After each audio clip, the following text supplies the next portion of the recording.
Hello everyone, I am Dr. Priyanka Madia and I am considering part 3 of unit 3 now. Before commencing the discussion on this topic, I want to tell you and I want to throw some light on previous discussions on the historical perspectives pertaining to peace. Yes, I am here talking about part 1 that talks about peace as defined by God, goddesses, religious readings, holy books and holy scriptures. I hope that after going through the chapter, the students will be able to develop an understanding of the peace as given by White Attire, Pearl, Shakha, peace as considered by J.M. Keynes in his book and as defined by Adam Smith. Peace discussion considers goddesses Saraswati, Goddess Saraswati, Lord Vishnu. In addition, the discussion also involves instances of holy books like Ramayana, Mahabharata, Guru Granth Sahib. At last, the discussion of peace, that is there in Buddhism, Jainism has also been considered. Thus, after completion of the chapter, the students would be able to define and comprehend the concept of peace as given by above mentioned sources. Now, moving ahead, I want to talk about spiritual stories that consider peace and have been an important part of history, offering guidance and inspiration for peaceful living across the cultures, across the religions. These stories focus on the value system and consider the qualitative factors such as love, affection, empathy, compassion, forgiveness, non-violence and unity. Now, please allow me to elaborate spiritual stories from peace history that have led to a profound impact on the world. I will narrate in all 7 stories. The first story talks about Mahatma Gandhi's concept of Satyagraha.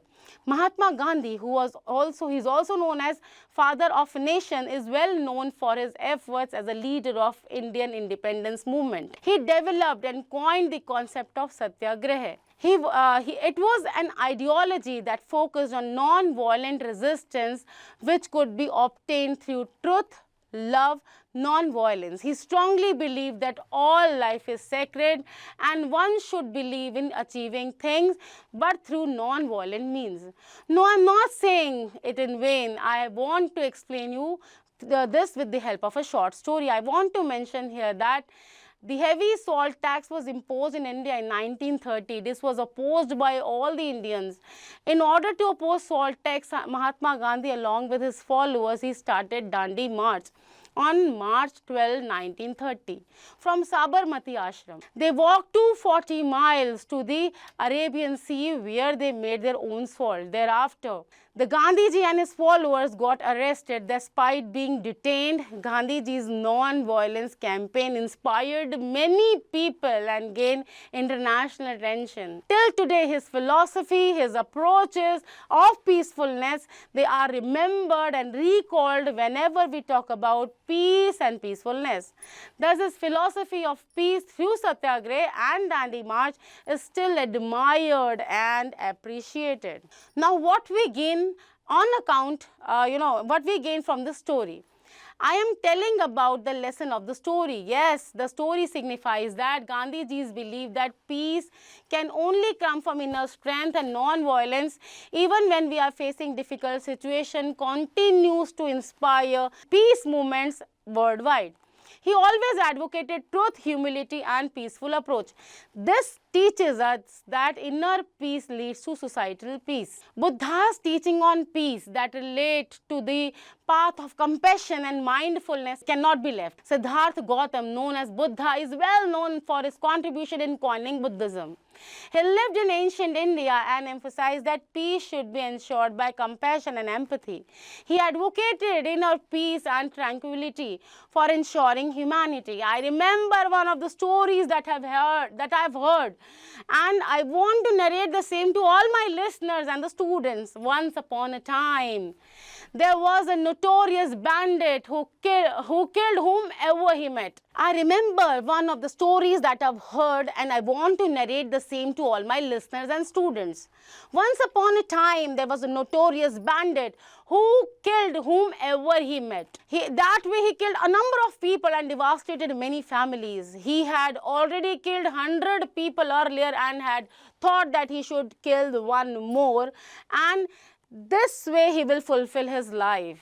He was of opinion that people were unfair to him and he is going to kill 101 people, and he will kill all those people, and he had taken their thumb and it was knit in form of a rosary, and he had hanged the same around his neck. Then he saw Buddha and he tried to kill and attack Buddha. Buddha remained calm and composed. He did not stop and continued walking. This all frustrated Ungli Mar, and he was unable to catch up Buddha and threaten him. The frustrated Ungli Mar, he asked Buddha why he was not stopping. Buddha replied, I have stopped, Ungli Mar. It's you who have not stopped.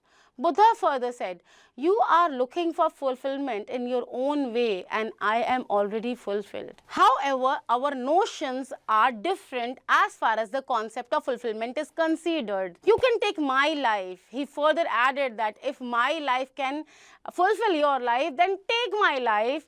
This response led Ungli Mar to realize the futility of his violent ways, and he became disciple of Buddha. Now what we learn from this story? The story signifies that even the most violent person can transform through the power of mindfulness and compassion. The Buddha's teaching emphasized that inner peace is the key to external peace, and it is the key to ending external violence, and that wisdom and kindness can dissolve anger and hatred. Thus, through the story of Ungli Mar and the Buddha, we learn the lesson that consideration of peacefulness means are the best, and empathy and compassion and patience, they have no substitute.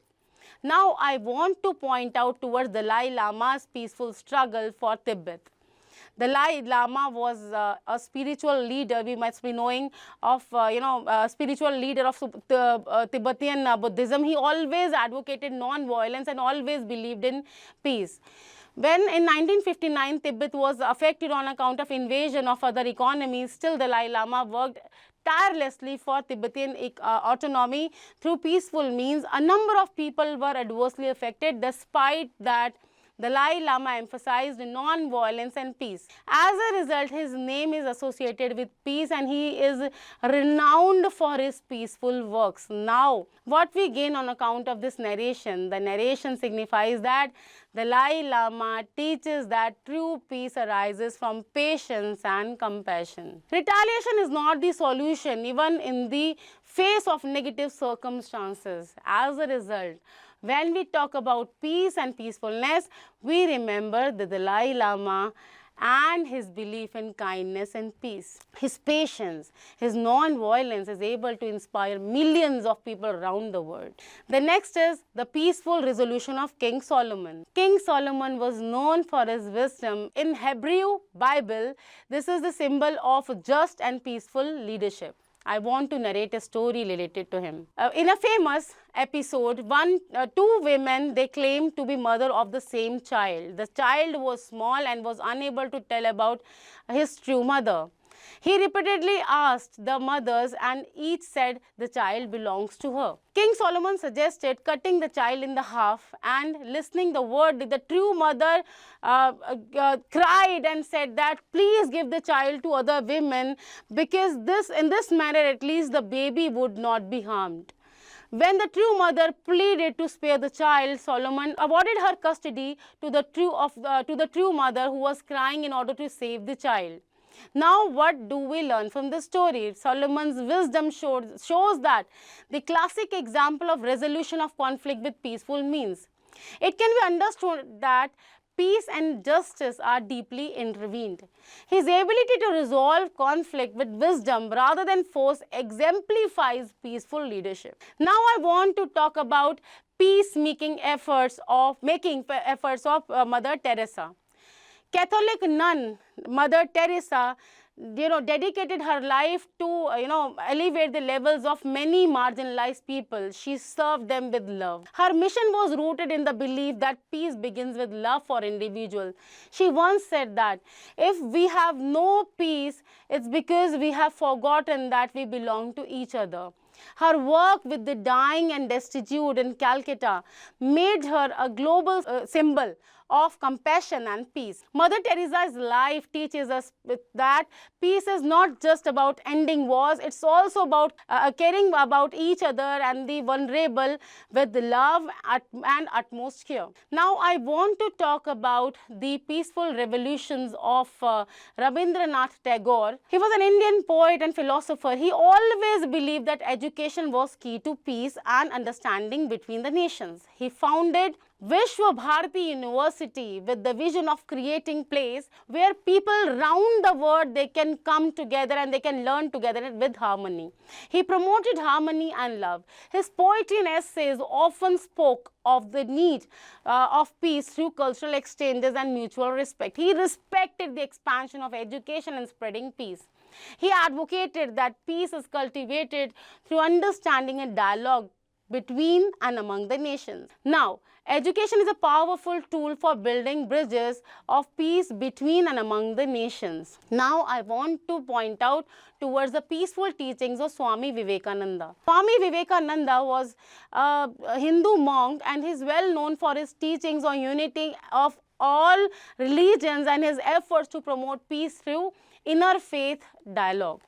In his famous speech at Parliament of World's Religion in Chicago in 1893, Vivekananda emphasized that common spiritual truths, and he emphasized the common spiritual truths of all the regions and told all the communities to come together and believe in religious harmony. Spiritual lesson that Swami Vivekananda's teachings reflect is that peace can be achieved through interfaith dialogue and mutual respect. His message of religious unity remains a guiding light for peaceful coexistence.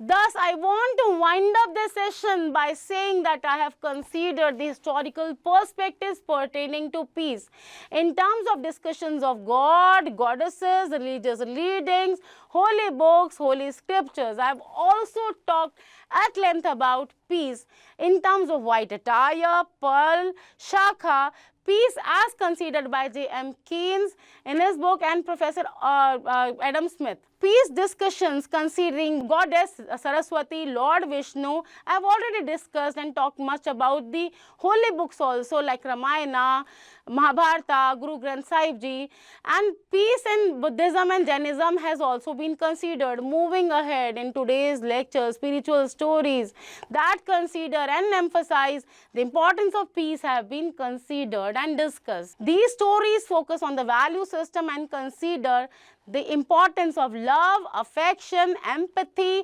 compassion, forgiveness, non-violence and unity. Thus, through all this, I want to tell my students, my audience that and masses at large that peacefulness is godliness. Let's be peaceful. Forget all the enmities, all the hostilities, and let's join hands together to spread the ripples of affection, harmony, forgiveness, and finally, we pave way for the peace. Thank you so much for your patient listening. Thank you very much.